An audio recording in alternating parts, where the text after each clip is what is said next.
শ্রী শ্রী মা শারদা। কামারপুকুরের প্রথম অবস্থায় শ্রী মায়ের জীবন অতীব অভাবগ্রস্ত হইলেও পরে অবস্থার উন্নতি হইয়াছিল। ভক্তগণ পরম্পরাক্রমে সবিশেষ জানিতে পারিয়া তাহার জন্য অর্থাদির ব্যবস্থা করিয়াছিলেন। এতদ্ব্যতীত শ্রী শ্রী ঠাকুরের সংগৃহীত শিহরের দেবোত্তর জমি ও লক্ষ্মীজলার জমি হইতে শ্রীমা নিজ ভাগে যে ধান্য পাইতেন তাহা নিজের পক্ষে তো যথেষ্ট হইতই, উহা হইতে তিনি কিছু কিছু করিয়া দানও করিতে পারিতেন। সম্ভবত আলোচ্য সময়ের একেবারে শেষের দিকে সাগরের মা নামে একজন ঝি মায়ের বাড়িতে কাজ করিত। ঝিয়ের মুখে শোনা গিয়াছে যে সে মায়ের বাড়িতে হাট বাজার করিয়া দিত।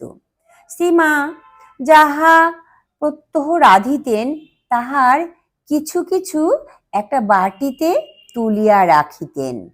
বিকেল বেলায় ঝি আসিলে তাহাকে সাদরে দিয়া বলিতেন, আগে মুখে দিয়ে একটু জল খেয়ে পরে কাজে লেগো।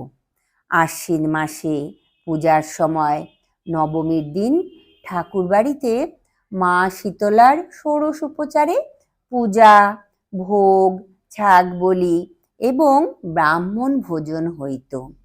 শ্রীমা পূর্ব হইতেই সমস্ত চাউল এবং অন্যান্য দ্রব্য সংগ্রহ করিয়া রাখিতেন এবং নিজেই মা রন্ধন করিতেন। পরিবেশনের সময় তিনি শিবু দাদাকে বলিতেন, শিবু তুই পাতা দে আর নুন এবং জলও দে, আমি সব ব্রাহ্মণদের পাতে ভাত দিচ্ছি।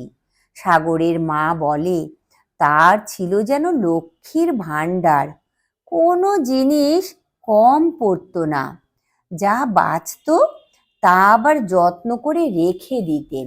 পরদিন যখন আমি কাজে যেতাম মা তখন সেগুলো আদর করে আমাকে খাওয়াতেন। এই সকল উৎসব ব্যতীত দৈনিক অতিথি সেবাও তিনি করতেন। অভ্যাগত কাহাকেও মা কখনো ফেরাতেন না। এই ছিল মায়ের বৈশিষ্ট্য। জয় ঠাকুর, জয় মা, প্রণাম মা গো।